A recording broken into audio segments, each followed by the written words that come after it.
Hello everyone, welcome back to my mini blog. 2024-এ আমরা গিয়েছিলাম বৃন্দাবনে ঘুরতে। তো সেখানে আমরা কোথায় কোথায় ঘুরেছি, কোথায় কোথায় দর্শন করেছি, সবই তোমাদের আমি শর্টসের মাধ্যমে দেখানোর চেষ্টা করব। তবে একটা মিনি ব্লগে তো সব জায়গার ডিটেলস দেখানো সম্ভব নয়, তার জন্য তোমাদেরকে লং ভিডিও দেখতে হবে, যেটার লিঙ্ক আমি ক্যাপশনে দিয়ে দেবো। তো চলো এক এক করে দেখাই। প্রথমেই আমরা পৌঁছে গিয়েছিলাম রাধারানীর মন্দিরে। আর এখানে এত ভিড় ঠেলে দর্শন করার পরে আমরা এসেছিলাম কুশল বিহারী মন্দিরে।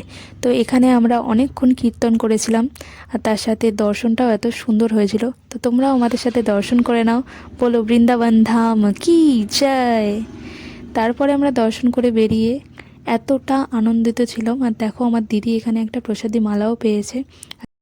আর যেহেতু মার্চ মাসের উত্তপ্ত গরমে আমরা গিয়েছিলাম, তার জন্য দেখো জলের বোতল নিয়ে আমরা ঘুরছি। আর কতটা তেজ রোদ, আর খালি পায়ে পরিক্রমার কারণে আমাদের পাও পুড়ে যাচ্ছিল। এরপর এসেছিলাম মান মন্দিরে। আর এখানে ফোন ক্যামেরা কোনোটাই অ্যালাউ ছিল না, তার জন্য ভেতরে গিয়ে কোনো ভিডিও তুলতে পারিনি। আর দেখো মন্দিরের বাইরে থেকে ভিউটা কত সুন্দর লাগছে। এখানে আমি, শিল্পা দি আর তনুশ্রী হেঁটে হেঁটে যাচ্ছি, আর আমাদের ফ্যামিলির বাকিরাও সামনে আছে।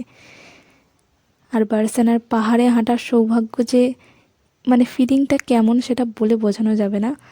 আমরা ভীষণই সৌভাগ্যবতী নিজেকে মনে করি যে একবার হলেও বৃন্দাবনের মাটিতে আমরা নিজের পায়ে হাঁটতে পেরেছি, বৃন্দাবনের এই লীলার ক্ষেত্রগুলো আমরা নিজের চোখে দেখতে পেরেছি। তো এই যে আমরা পাহাড়ের উপরে উঠছি, এখান থেকে হেঁটে আমরা যাব মোরকুটিতে। পাহাড়ের রাস্তা পুরোটাই পাথরের হওয়ার কারণে পায়ে প্রচণ্ড গরম লাগছিল। আর আমরা কেউই হেঁটে হেঁটে যেতে পারছিলাম না, আমরা ছুটে ছুটে যাচ্ছিলাম।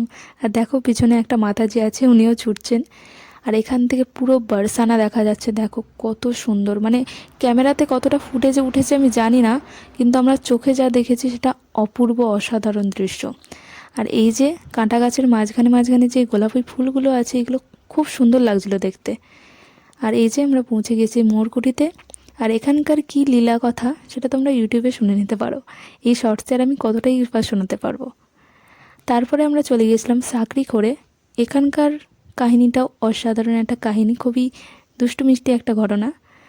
আর তারপরে আমরা পৌঁছে গিয়েছিলাম পিলি পোখরে। তো চলো, এই ভিডিওটা আমি এখানেই শেষ করছি।